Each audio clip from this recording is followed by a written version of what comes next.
بسم اللہ الرحمن الرحیم۔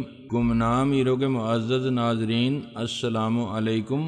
آئیے چلتے ہیں کہانی کی طرف۔ میری ہدایت پر گاڑیاں وہیں چھوڑ دی گئیں اور ہم خاصے بڑے دائرے میں بکھر کر پیدل آگے بڑھے۔ اس وقت تک صبح کاذب کے آثار بھی نمودار ہونے لگے تھے۔ مجھے اندیشہ تھا کہ درختوں کے عقب میں موجود لوگ ہمارے ہیبلے دیکھ سکتے ہیں، لیکن خطرہ مول لیے بغیر چارہ نہیں تھا۔ ہم سینے کے بل رینگ کر اتنا فاصلہ طے نہیں کر سکتے تھے۔ فضا کا سکوت کسی بھی لمحے گولیوں کی تڑتڑاہٹ سے مرتعش ہو سکتا تھا، لیکن ایسا نہیں ہوا۔ وہ وقت اور جگہ ایسی تھی کہ وہاں گہرا سکوت ہی ہونا چاہیے تھا، لیکن نہ جانے کیوں مجھے احساس ہوا کہ سکوت شب کی چادر کچھ زیادہ ہی دبیز تھی۔ یہ سکوت غیر معمولی تھا۔ درختوں کے بالکل قریب پہنچ کر میں نے سوچا کہیں وہ لوگ گھات لگائے انتظار نہ کر رہے ہوں کہ ہم بالکل ہی قریب پہنچ جائیں، تب وہ ہمیں گولیوں سے بھون ڈالیں۔ میں نے سب کو اشارہ کیا، سینے کے بل لیٹ کر اپنی اپنی گنیں سنبھالے رینگنے لگے۔ ہم نے بلا وجہ یہ مشقت اٹھائی۔ ہم درختوں کے دائرے میں داخل ہونے والے راستے سے بخیر و عافیت اندر پہنچ گئے۔ ایک بھی گولی نہ چلی، لیکن اس سے ہم بے فکر اور پرسکون ہونے کی بجائے مزید مضطرب ہو گئے۔ بالآخر میرا اشارہ پا کر ایک ایک کر کے ہم سب کھڑے ہوئے اور رکوع کی سی حالت میں ہم لوگ اس مختصر سے جنگل کے وسط میں واقع کھنڈر کی طرف بڑھے۔ چند لمحے بعد میں نے محسوس کیا کہ ہم خواہ مخواہ ہی اس احتیاط پسندی میں پھنسے ہوئے تھے۔ وہاں تو کوئی بھی موجود نہیں تھا۔ اگر درختوں میں بھی کچھ لوگ چھپے ہوتے تو اب تک وہ اپنے آپ پر قابو نہیں رکھ سکتے تھے۔ ہمارے کھنڈر تک پہنچنے کے دوران درختوں میں چھپا ہوا کوئی ایک شخص بھی کلاشنکوف وغیرہ سے نہایت آسانی سے ہمارا خاتمہ کر سکتا تھا، لیکن ابھی تک کوئی فائر نہیں ہوا تھا، بلکہ سکوت گویا کچھ اور گہرا ہو گیا تھا۔ تاہم میرے اشارے پر سب لوگوں نے اپنا محتاط انداز برقرار رکھا۔ ہم چاروں طرف نظر رکھے ہوئے تھے اور کھنڈر کی دیواروں کے درمیان سے ہوتے ہوئے ملبے پر چڑھ کر اس مستطیل شگاف تک پہنچے جس کی گہرائی میں فولادی دروازہ موجود تھا۔ اس وقت وہاں کوئی محافظ نہیں تھا، تاہم میں نے 5 افراد کو اس شگاف کے گرد کھڑا کیا۔ زرتاج، میں اور باقی افراد یکے بعد دیگرے شگاف میں اترے۔ میں جب پچھلی مرتبہ خمیسو خان کے ساتھ یہاں آیا تھا تو میں نے ایک خاص انداز میں لیور کے ذریعے محافظ کو یہ دروازہ کھولتے دیکھا تھا۔ اسی طریقے سے میں نے بھی وہ فولادی دروازہ کھول لیا۔ اس میں کوئی خاص دشواری پیش نہیں آئی۔ اس سے آگے ایک اور بھاری بھرکم مضبوط چوبی دروازہ ہمارا منتظر تھا۔ یہ دروازہ اس طلائی چابی سے کھلتا تھا جو ممبروں کے پاس ہوتی تھی۔ میں نے ایسے ہی کسی موقع کے لیے وہ چابی خاص طور پر اپنے پاس محفوظ کر رکھی تھی جو خمیسو خان کو ہلاک کرنے کے بعد اس کی جیب سے نکالی تھی۔ اس چابی سے دروازہ کھول کر دبے قدموں مزید چند سیڑھیاں اتر کر ہم نیچے پہنچے۔ تہہ خانے میں گہری تاریکی تھی۔ ہم سب چند لمحے اپنی کلاشنکوفوں اور رائفلوں کے رخ مختلف سمتوں میں کیے دم سادے کھڑے رہے، لیکن کلب میں بدستور گہرا سکوت چھایا رہا۔ بالآخر ہم نے ٹارچیں روشن کر لیں۔ مجھے یقین ہو گیا کہ وہاں کوئی موجود نہیں تھا۔ زرتاج حیرت سے چاروں طرف دیکھ رہی تھی۔ اس کے لیے واقعی یہ ایک دنیائے حیرت تھی۔ اسے شاید ابھی تک یقین نہیں آیا تھا کہ اس ویرانے میں زیر زمین ایک باقاعدہ کلب موجود تھا۔ ٹارچوں کی روشنی میں ہم سب کلب کا جائزہ لے رہے تھے۔ اچانک کہیں کھٹکا سا ہوا۔ ہم نے فوراً ٹارچیں بجھا دیں اور سینے کے بل فرش پر لیٹ گئے۔ دوسرے ہی لمحے رات کے سکوت میں در و دیوار میں خفیف سا ارتعاش محسوس ہوا۔ کہیں دور شاید کوئی مشین اسٹارٹ ہوئی تھی۔ اس کے فوراً بعد ہی ہال میں تیز روشنی پھیل گئی۔ ہمارا سینے کے بل فرش پر لیٹے ہونا ایک دم ہی کچھ مضحکہ خیز سا ثابت ہونے لگا۔ ہماری گنوں کی نالیں ادھر ادھر گھوم رہی تھیں، لیکن ہمارے سامنے کوئی نہیں تھا جسے ہم نشانہ بناتے۔ پھر بلندی پر کہیں ایک آسیبی سا قہقہ سنائی دیا۔ آواز نسوانی تھی۔ اس ہال کے 3 اطراف میں بلندی پر سینما کی گیلری کی طرز پر کمرے ہی کمرے بنے ہوئے تھے۔ آواز انہی میں سے ایک کمرے سے ابھر رہی تھی۔ ہم سب کی گنوں کا رخ اسی طرف ہو گیا۔ اس کے ساتھ ہی ہم نے کھسکتے ہوئے پیچھے راہداری میں گھسنے کی کوشش کی، لیکن ہم سب ایک ساتھ تو اس میں نہیں گھس سکتے تھے۔ اس کا مطلب تھا اگر اس وقت بلندی پر کوئی خود کسی محفوظ چیز کی آڑ میں رہتے ہوئے ہمیں نشانہ بنانا چاہتا تو آسانی سے بنا سکتا تھا۔ ایک لمحے کے لیے میری دھڑکنیں بھی تیز ہو گئیں۔ باقی لوگوں کا نہ جانے کیا حال تھا۔ کلب کی ویرانی کا ایک جواز میری سمجھ میں آتا تھا، جس کے بعد میں مطمئن ہو چکا تھا۔ میں اس نتیجے پر پہنچا تھا کہ اس کلب کو چلانے والے تمام لوگ بھی حقیقت میں چونکہ ڈاکو ہی تھے، اس لیے آج زرتاج نگر پر حملے میں شامل ہونے کے لیے گئے ہوئے تھے، کیونکہ یہ ان کا ایک بہت ہی خاص مشن تھا۔ امکان یہی تھا کہ اس میں حصہ لینے کے لیے گروہ کا ہر رکن پہنچا ہوگا۔ زرتاج نگر میں جتنے ڈاکو مارے گئے تھے، شاید اس میں گولڈ کی کلب کو چلانے والے تمام ڈاکو بھی شامل تھے۔ اب میرا یہ خیال غلط ثابت ہوتا نظر آ رہا تھا۔ شاید یہاں کچھ لوگ موجود تھے اور ہم غلط فہمی میں مبتلا ہو کر ایک قسم کے ٹریپ میں آن پھنسے تھے۔ بلندی پر ایک کمرے کا دروازہ جھٹکے سے کھلا اور ایک عورت بالکونی کے جنگلے پر آن کھڑی ہوئی۔ اس کے پاس کوئی ہتھیار نظر نہیں آ رہا تھا، لیکن سرے دست یقین سے کچھ نہیں کہا جا سکتا تھا۔ میں نے کوئی مشین سے سٹارٹ ہونے کی جو دھیمی آواز سنی تھی وہ جنریٹر کی تھی۔ جنریٹر غالباً اسی عورت نے سٹارٹ کیا تھا۔ وہ بڑی بے خوفی سے جنگلے پر آن کھڑی ہوئی تھی۔ ہمیں اوندھا لیٹے اور گنیں اونچی کیے دیکھ کر اس نے منہ پر ہاتھ رکھتے ہوئے ایک بار پھر بلند آہنگ کہا لگایا۔ اس کا انداز اب بھی کچھ ہذیانی اور کچھ عصبی سا تھا۔ شاید اسے ہماری حالت بہت مضحکہ خیز لگی تھی۔ وہ ہنس ہنس کر دوہری ہوئی جا رہی تھی۔ جب وہ ذرا سیدھی ہوئی اور اس نے چہرے سے ہاتھ ہٹایا تو مجھے اس کی صورت شناسا سی لگی۔ دوسرے ہی لمحے مجھے یاد آ گیا کہ جب میں خمیسو خان کے ساتھ یہاں آیا تھا تو اس نے مجھے اس عورت کی میز پر بٹھایا تھا اور بے صد اسرار عیاشی کے لیے آمادہ کرنے کی کوشش کی تھی۔ اسی نے مجھے بتایا تھا کہ اس عورت کا نام کبھی نوری ہوا کرتا تھا، لیکن اس نے کافی عرصہ شہر میں گزارا تھا جہاں وہ نوری سے نورین ہو گئی۔ اس کا انداز بتا رہا تھا کہ اس وقت وہ نشے میں تھی۔ وہ جس کمرے سے برآمد ہوئی تھی اس میں اور کسی کی موجودگی تو ظاہر نہیں ہو رہی تھی، لیکن کچھ نہیں کہا جا سکتا تھا کہ باقی کمروں کے بند دروازے کے پیچھے کیا تھا یا کون چھپا ہوا تھا۔ میرے ساتھ آئے ہوئے افراد میں سے دو آدمی اچانک اٹھے اور میرے یا زرتاج کے حکم کا انتظار کیے بغیر ہی دوڑتے ہوئے سیڑھیوں تک پہنچے اور تین سیڑھیاں ایک ساتھ پھلانگتے ہوئے نہایت تیزی سے اوپر جا پہنچے۔ چند سیکنڈ بعد ہی وہ اسے دونوں بازوؤں سے پکڑ کر قابو میں کیے کافی بے دردی سے کھینچتے ہوئے نیچے لے آئے۔ اس دوران کسی اور کمرے کا دروازہ نہیں کھلا۔ ان پر کسی نے فائر نہیں کیا۔ میری جان میں جان آئی۔ مجھے خود سے زیادہ ان کی فکر لاحق ہو گئی تھی، کیونکہ وہ بے وقوفوں کی طرح منہ اٹھا کر دوڑ پڑے تھے۔ نوری عرف نورین گو کہ مزاحمت نہیں کر رہی تھی، لیکن وہ لوگ اسے تقریباً گھسیٹتے ہوئے ہی لا رہے تھے۔ اس کے پیروں سے جوتیاں اتر گئی تھیں۔ زرتاج کی آدمیوں نے اس کے بازو بھی مروڑے ہوئے تھے۔ اس کے چہرے پر تکلیف کے آثار تھا۔ اس وقت تک ہم لوگ اٹھ کھڑے ہوئے تھے۔ مجھے یقین ہو چکا تھا کہ کلب میں اس وقت اس عورت کے سوا کوئی نہیں تھا۔ اسے چھوڑ دو، میں نے مضطربانہ لہجے میں کہا۔ زرتاج کی آدمیوں نے میری حکم کی تعمیل کی۔ نوری عرف نورین بے مشکل سیدھی کھڑی ہو کر اپنے بازوؤں کو جھٹکے دیتے ہوئے احتجاجیہ سی مسکراہٹ کے ساتھ بولی، معلوم نہیں ہم جیسے لوگوں کو نیکی کا صلہ بھی کیوں ایسا ملتا ہے۔ معلوم نہیں کیوں مجھے اس کے اس طرح بے رحمانہ انداز میں کھینچ کر لائے جانے پر افسوس ہوا تھا۔ میں نے آگے بڑھ کر معذرت خواہانہ انداز میں اس کا کندھا تھپ تھپاتے ہوئے کہا، میں تم سے معافی چاہتا ہوں۔ دراصل ہمارے آدمیوں سے صرف گھبراہٹ میں یہ حرکت سرزد ہوئی ہے۔ ہم تمہیں کوئی تکلیف پہنچانا نہیں چاہتے تھے۔ اس نے گویا قدرے چونک کر میری طرف دیکھا اور آنکھیں سکیڑتے ہوئے بولی، تم تو وہی ہو جسے اس شام خمیسو خان نے میری میز پر لا کر بٹھایا تھا۔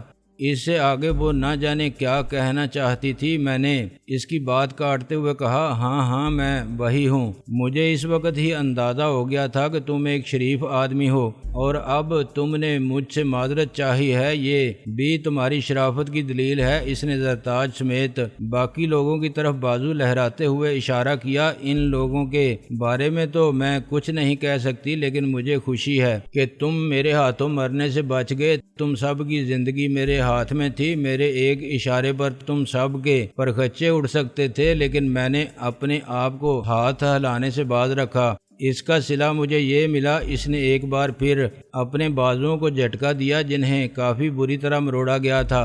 میں نے اس کا مطلب پوری طرح سمجھے بغیر کہا، میں ایک بار پھر ان لوگوں کی طرف سے تم سے معافی چاہتا ہوں۔ تم خود ہی کہہ چکی ہو کہ میں ایک شریف آدمی ہوں، امید ہے کہ تم ایک شریف آدمی کی معذرت قبول کرو گی۔ اس نے ایک بار پھر بغور میری طرف دیکھا، اس کی موٹی موٹی آنکھوں میں سرخ ڈورے تیر رہے تھے۔ اچانک وہ میری طرف ہاتھ بڑھاتے ہوئے بولی، سگریٹ ہوگی تمہارے پاس؟ نہیں، میں نے ملائمت سے کہا، میں اتنا شریف آدمی ہوں کہ سگریٹ بھی نہیں پیتا۔ ویسے بھی تمہارا سادہ سگریٹ سے کیا بلا ہونا تھا، تم تو کچھ اور طرح کی سگریٹ پینے کی عادی ہو۔ اس وقت تو کسی بھی قسم کی سگریٹ کی طلب ہو رہی ہے، میرا پیکٹ اوپر رہ گیا ہے۔ وہ مڑ کر کمرے کی طرف دیکھتے ہوئے بولی، میں ابھی منگوا دیتا ہوں۔ میں نے ایک شخص کو اشارہ کیا، وہ چہرے پر قدرے ناگواری کے تاثرات لیے اوپر چلا گیا۔ شاید وہ دل میں سوچ رہا تھا کہ ہم ایک قیامت خیز ہنگامے سے گزر کر آ رہے ہیں، یہاں بھی ہمیں نہ جانے کیا حالات پیش آنے والے تھے، اور مجھے دشمن کے اڈے پر موجود ایک مشکوک قسم کی عورت کی سگریٹ کی فرمائش پوری کرنے کی فکر پڑی ہوئی تھی۔ مجھے احساس تھا کہ زرتاج بھی عجیب سی نظروں سے کبھی میری طرف اور کبھی نورین کی طرف دیکھ رہی تھی۔ میں نے ملائمت سے نورین سے پوچھا، تم یہاں اکیلی ہو؟ ہاں، کاش تم بھی اکیلے آئے ہوتے۔ وہ آنکھ مارتے ہوئے مسکرائی۔ مجھے کسی نیک پروین قسم کی لڑکی کی طرح اپنے کانوں کی لویں تپتی محسوس ہوئیں۔ میں نے کھسیانے سے انداز میں زرتاج کی طرف دیکھا، وہ ایک ٹک نورین کی طرف دیکھ رہی تھی۔ اسی لمحے نورین بھی زرتاج کی طرف متوجہ ہوئی اور سرتاپا اس کا جائزہ لیتے ہوئے بولی، یہ بیگم صاحبہ کون ہیں؟ حالانکہ اس وقت ہم خاصے برے حال میں تھے، سر سے پاؤں تک پسینے اور مٹی میں لتھڑے ہوئے تھے، پھر بھی زرتاج کی شخصیت سے ایک شان جھلک رہی تھی۔ شاید اسی لیے نورین نے اس کے لیے بیگم صاحبہ کے الفاظ استعمال کیے تھے۔ تم اسے چھوڑو، میں نے ملائمت سے کہا، یہ بتاؤ کہ تمہارے ایک اشارے پر ہمارے پرخچے کیسے اڑ سکتے تھے؟ یہ جاننے کے لیے تمہیں میرے ساتھ اس کلب سے باہر کچھ دور چلنا پڑے گا۔ وہ بے نیازی سے بولی۔ اس دوران ہمارا آدمی اوپر کے کمرے سے اس کی مخصوص سگریٹوں کا پیکٹ اور لائٹر لے آیا تھا۔ اس نے مرتعش انگلیوں سے ایک سگریٹ سلگا کر گہرا کش لیا۔ اس کے چہرے پر کچھ طمانینت سی پھیل گئی۔ اس نے دھوئیں کا ایک کثیف مرغولہ ہوا میں چھوڑا تو زرتاج ایک قدم پیچھے ہٹ گئی، تاہم اس نے اپنے چہرے سے ناگواری ظاہر نہیں ہونے دی۔ میں نے ہیروئن کے نشے کے عادی تو کئی افراد دیکھے تھے جن کا نشہ ٹوٹنے لگتا تھا تو ان کی حالت غیر ہو جاتی تھی، لیکن نورین اس لحاظ سے کچھ عجیب نشے باز تھی کہ اسے چرس کا نشہ بھی کچھ اسی شدت سے ستاتا تھا، اور معلوم یہی ہوتا تھا کہ وہ تقریباً ہر وقت ہی نشے میں رہنا چاہتی ہے۔ ٹھیک ہے، میں نے ایک لمحے کے توقف کے بعد کہا، ہم تمہارے ساتھ چلیں گے۔ اس سے پہلے ہم ذرا یہاں کا جائزہ لے لیں۔ یہاں اب جائزہ لینے کو کیا رکھا ہے؟ وہ منہ بنا کر بولی۔ کیا مطلب؟ کیا اب یہاں کوئی خاص قابل ذکر چیز نہیں ہے؟ میں نے پوچھا۔ ہر شخص کا نقطہ نظر مختلف ہوتا ہے، معلوم نہیں اب تمہاری نظر میں کون سی چیز خاص اور قابل ذکر ہو؟ بے پرواہی سے کندھے اچکاتے ہوئے بولی، ورنہ یہاں خاص اور قابل ذکر چیز تو میں بھی ہوں۔ وہ ایک بار پھر مخمور سے انداز میں مسکرائی۔ معلوم نہیں اس وقت اتنے لوگوں اور خصوصاً زرتاج کی موجودگی میں وہ بار بار کیوں اس طرح قربان جانے والے انداز میں مسکرائے جا رہی تھی، ورنہ جب خمیسو خان نے مجھے اس کی میز پر بٹھایا تھا اس وقت تو وہ ہر بات بڑے سپاٹ اور کاروباری انداز میں کر رہی تھی۔ تم چیز نہیں، تم ایک بہت اچھی عورت ہو، میں نے اسے بچوں کی طرح چمکارتے ہوئے کہا۔ تم ادھر ایک میز پر بیٹھ جاؤ، ہم چند منٹ میں واپس آتے ہیں۔ وہ ایک میز پر جا بیٹھی۔ میرے کہے بغیر ہی ہمارے ساتھیوں میں سے ایک کلاشنکوف بردار اس کے قریب کھڑا ہو گیا۔ میں زرتاج اور دوسرے لوگوں کو لے کر آگے بڑھا۔ پورے زیر زمین کلب میں بتیاں روشن ہو چکی تھیں۔ میں انہیں کلب کا ہر گوشہ دکھانے لگا۔ اس وقت گو کہ وہاں وہ رونق میلہ نہیں تھا جسے دیکھ کر شاید انہیں اپنی آنکھوں پر یقین نہ آتا، اس کے باوجود ان کی آنکھیں حیرت سے پھٹی جا رہی تھیں۔ انہوں نے شاید کبھی سوچا بھی نہیں تھا کہ اس ویرانے میں زیر زمین ایسی بھی کوئی عمارت موجود تھی جس میں عیاشی کے تمام لوازمات سجے ہوئے تھے۔ شراب کا ذخیرہ دیکھ کر ہی زرتاج کی رنگت متغیر ہو گئی۔ پھر اس کا ذہن شاید دوبارہ نورین کی طرف چلا گیا۔ وہ سوچ میں ڈوبے ہوئے لہجے میں بولی، یہ عورت کون ہے؟ انہی ان گنت بد نصیب عورتوں میں سے ایک جو ستاروں پر کماند ڈالنے نکلتی ہیں اور دلدلوں میں جا گرتی ہیں۔ میں نے جواب دیا، آپ کو اندازہ ہو ہی گیا ہوگا۔ ہاں اندازہ تو ہو گیا ہے، اس نے سر ہلایا۔ کچھ عورتیں تو خود بھٹکتی بھٹکاتی ان منزلوں پر پہنچی ہوں گی، لیکن اس گروہ نے ایسے چکر بھی چلائے ہوئے تھے کہ مجبور بے سہارا یا ضرورت مند عورتوں کو بھی گھیر گھار کر ان راستوں پر لایا جاتا تھا، اور جو کسی نہ کسی طرح ان کے ہتھے چڑھ جاتی تھی، اس کا حشر تو آپ سوچ ہی سکتی ہیں کیا ہوتا ہوگا۔ میں نے کہا۔ زرتاج نے متاسفانہ سے انداز میں سر ہلایا۔ بلندی پر جو کمرے واقع تھے وہ کسی معقول ہوٹل کے کمروں کی طرز پر آراستہ تھے۔ میں زرتاج کو ان کمروں میں بھی لے گیا جہاں میں نے اسلحے کی پیٹیاں دیکھی تھیں۔ پیٹیاں اب بھی وہاں موجود تھیں لیکن خالی تھیں۔ ہم نے بہت تیزی سے سب جگہوں کی تلاشی لی لیکن ہمیں وہاں کوئی فائل یا کاغذات وغیرہ نہیں ملے۔ معلوم نہیں کس مصلحت کے تحت اس جگہ کو بالکل خالی کر دیا گیا تھا۔ ہم واپس آئے تو نورین اسی میز پر بیٹھی مخمور انداز میں مسکرا رہی تھی۔ وہ میرے پوچھنے سے پہلے ہی بولی، یہاں سے بہت سی چیزیں جانو نے منگوا لی تھیں۔ اگر تمہیں کسی خاص چیز کی تلاش تھی تو تمہیں مایوسی ہوگی۔ نہیں، ہم تو ویسے ہی ذرا اس جگہ کا جائزہ لے رہے تھے، جانو کی کاوشوں کی داد دے رہے تھے۔ زندگی میں اتنی محنت کرنے والے اور ایسے شاندار پروجیکٹس تخلیق کرنے والے لوگ روز روز تھوڑا ہی پیدا ہوتے ہیں، میں نے دھیمے لہجے میں کہا۔ پھر ایک لمحے کے توقف سے میں نے پوچھا، تم ہمیں کیا بتانے اور دکھانے والی تھیں؟ میرے ساتھ آؤ، وہ اٹھتے ہوئے بولی۔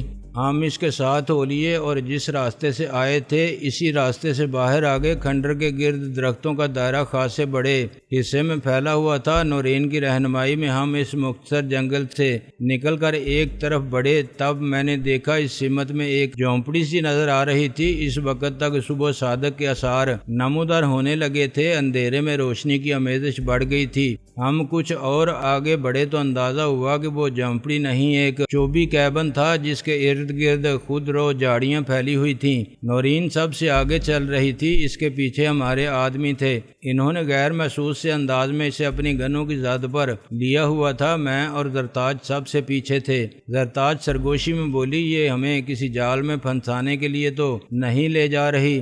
جال میں پھنسانے کے لیے تو وہ تہہ خانہ ہی سب سے اچھی جگہ تھی جہاں سے ہم آ رہے ہیں۔ یہ کیبن تو ویران ہی معلوم ہو رہا ہے۔ بہرحال اگر کوئی جال بھی ہوا تو دیکھا جائے گا، ہم سب الرٹ تو ہیں، میں نے اسے تسلی دی۔ کیبن کے قریب پہنچ کر نورین نے فلمی بدماشوں والے اسٹائل میں لات مار کر اس کا دروازہ کھولا۔ میں گو کے دور کھڑا تھا اور کیبن کے اندر تاریکی تھی، لیکن مجھے اندازہ ہو گیا کہ کیبن میں کوئی موجود نہیں تھا۔ اس وقت شاید میرے ساتھ زرتاج کو بھی حیرت ہوئی جب نورین نے کیبن میں داخل ہو کر کوئی سوئچ آن کیا اور وہاں بتی روشن ہو گئی۔